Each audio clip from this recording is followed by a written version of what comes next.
Toda a beleza da vida é feita de sombras e de luz. Esses são dizeres do escritor russo Lev Tolstói. E essa visão mais complexa, melhor elaborada sobre a condição humana, essa visão que não é maniqueísta, não se tem bonzinhos e malzinhos, mas somos a visão de que somos uma mistura de tudo um pouco. Essa lógica, essa percepção permeia toda a obra literária de Lev Tolstói. E é sobre ele, mais precisamente sobre uma de suas grandes obras, Anna Karenina, que vamos falar hoje.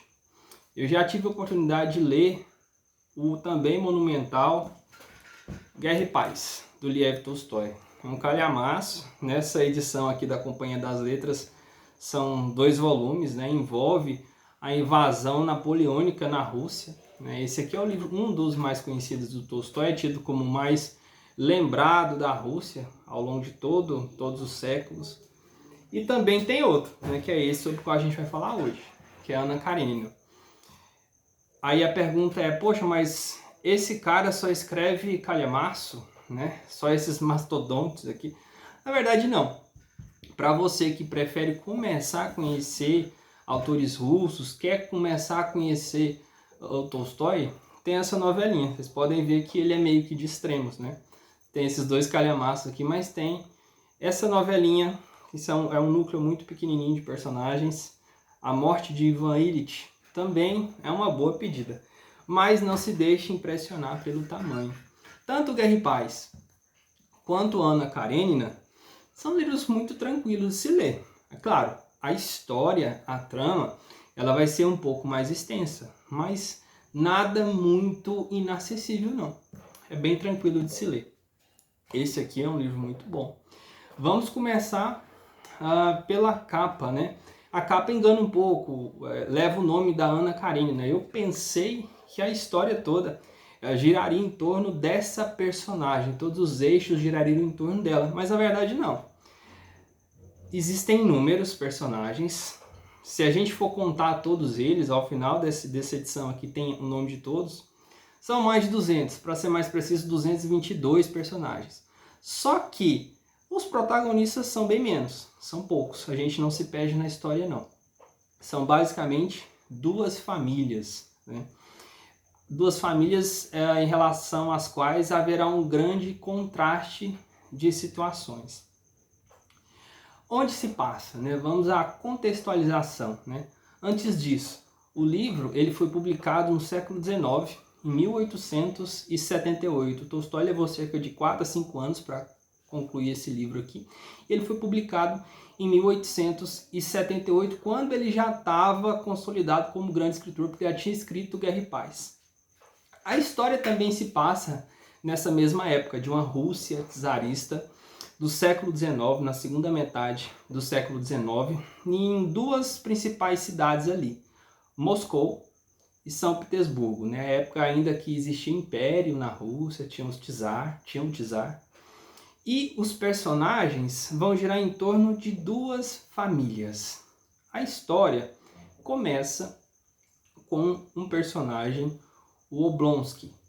O Stepan Oblonsky, ele é um cara, um bon vivant, um cara ali que gosta de bajular a nata da sociedade russa, e ele é um cara que detém um cargo público que foi conseguido mediante muita puxação de saco. Mas ele é um cara também infiel, um cara que traiu a sua esposa, E olha que a esposa já tinha 5 filhos, a Dolly. Ele traiu a Dolly e ele vai pedir ajuda à irmã, que é a Anna Karenina, para ajudar ele a se reconciliar, fazer com que a esposa dele o perdoasse. Então a história começa nesse contexto, um contexto de uma traição do Oblonsky. E a Anna vem em seu socorro, vem de trem, a história começa num trem e ela vai terminar também em um trem. Ela vem em seu socorro para ajudar a reconciliar esse casal, seu irmão, com a cunhada. E ela consegue. A partir daí, a partir da vida do Oblonsky, a gente é apresentado a aristocracia russa, né? Existem muitos príncipes, muitas princesas, mas aqui é importante dizer que ser príncipe ou ser princesa era um título aristocrático, não quer dizer necessariamente que era filho do rei, filho do imperador, mas é que era uma pessoa ali do alto escalão, da elite social russa. Todos os protagonistas dessa história serão ou grandes da aristocracia russa ou grandes senhores de terras, né? Então a história começa aí, e aí que a Ana é apresentada. A Ana, ela é uma mulher que já é casada, uma mulher muito bonita, muito sensual, e ela vem ao socorro do irmão e acaba conhecendo algumas pessoas ali, porque haverá um baile e ela vai nesse baile. Nesse baile está presente uma outra personagem principal, que é a Kitty, ou a Kiri. A Kiri também é filha de pessoas da aristocracia, é uma menina de 18 anos. Ela está muito empolgada com o baile que vai acontecer e ela está apaixonada por um cara que é boa pinta, é um cara da elite do militarismo russo, que é o Vronsky. Ela está apaixonada pelo Vronsky e ela tem a expectativa de que nesse baile ela vai ser pedida em casamento pelo Vronsky. Mas o que acontece é que nessa festa a Ana Karenina também vai. Ela é muito deslumbrante, está muito bem vestida, ela se destaca nesse baile e o Vronsky vai se interessar por ela. E é aí que começa o pesadelo da Kiri, que ela percebe que aquele a quem ela ama está apaixonado por outra, e o Vronsky vai pedir a Ana para dançar e dança com ela, e eles conversam, e a Ana era casada. Esse é outro porém. A Ana era casada com Alexei e tinha um filho, o Serioja. Essa criança tinha uns 8 anos de idade, e a Ana era casada com também um funcionário público muito importante ali da elite do funcionalismo público, Alexei. E o casamento da Ana tá morno. E o Vronsky se interessa muito por ela. A Kitty fica magoadíssima, não é pedida em casamento. E aí começa uma história, né, entre a Ana e o Vronsky. Uma história proibida, porque afinal de contas ela é casada, né? Então a história vai girar em torno desse romance proibido entre a Ana Karenina e o Vronsky. A maneira como o marido da Ana vai lidar com essa traição, que ele vai primeiro suspeitar, depois descobrir essa traição, e ainda assim não se divorciar da Ana por medo de que a sua reputação fosse manchada na sociedade. Ele está muito preocupado com o que a sociedade vai achar daquilo, de eventualmente ele ter que se divorciar de sua esposa. Paralelamente a isso, há um outro personagem que tinha ido minutos antes, à casa onde aconteceria o baile, que é o Lievin. O Lievin, que é um cara, um possuidor de terras, é um senhor de terras que também estava apaixonado pela Kiri. Ele vai pedir ela em casamento e ela vai negar, porque ela estava apaixonada pelo Vronsky. E a história vai girar em torno disso, da relação amorosa proibida entre a Ana, o Vronsky, e como o Alexei vai se portar perante isso. A Ana depois ela vai fugir com o Vronsky e vai abandonar também seu filho com o pai, com o Alexei. Paralelamente a isso, depois que a Kiri vai viajar, depois de sua decepção amorosa com o Vronsky, ela volta, e o Liev sempre foi apaixonado por ela.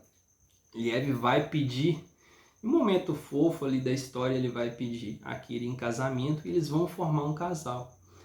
Então eu diria que muito embora hajam muitos personagens, a trama vai girar em torno desse contraste. São 8 capítulos, vai girar em torno desse contraste entre o relacionamento amoroso da Ana e do Vronsky, que conseguem, não conseguem um divórcio, com o relacionamento amoroso do Lievin com a Kiri e as famílias de cada um, né? Há outro contraponto também existente, há um binômio aí entre cidade e campo, porque o Lievin é um cara do campo, é um cara mais simples, um cara de ação, ao passo que os outros personagens são pessoas que gostam mais do meio urbano, são mais intelectualizados. Há quem diga, há biógrafos do Tolstói que dizem, inclusive, que há muitos elementos de Liev que fazem parte, inclusive, do próprio Tolstói, que ele é um cara também que gostava muito da terra, das relações de trabalho. Outro assunto também que é bastante abordado nesse ambiente agrário é a figura dos mujiks. Mujiks são camponeses que há pouco tempo ainda viviam um sistema de servidão. E eles há pouco tempo tinham sido libertos, né, mas ainda eram muito explorados. Então, o Lievin vai refletir muito sobre a relação de trabalho entre os senhores de terras e os mujiks, que são camponeses pobres que em muitos casos são explorados. O Lievin vai se recusar a explorar, assim como seus outros companheiros senhores de terra faziam com os mujiks. Essa é outra situação também bastante interessante, que a gente entende como era a questão agrária na Rússia na segunda metade do século XIX. Paralelamente a isso, também há uma guerra. Há uma guerra entre o povo eslavo, os eslavos e os turcos. Só que, ao contrário de Guerra e Paz, aqui a guerra não entra muito não. A gente vai conhecer como funciona o ambiente aristocrático das festas, dos bailes em São Petersburgo e em Moscou principalmente. E, paralelo a isso, o campo, que é onde o Lievin vai levar a Kiri para morar. Outro elemento muito presente na obra de Tolstói é a morte, né?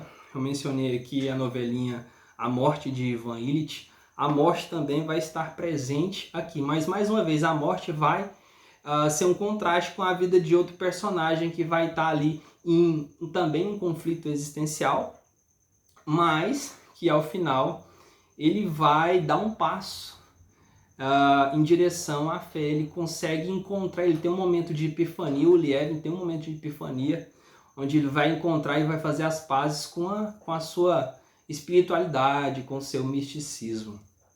Então, é uma pequena síntese da história. Para você saber mais detalhes, leia, vale a pena, Anna Karenina, de Liev Tolstói.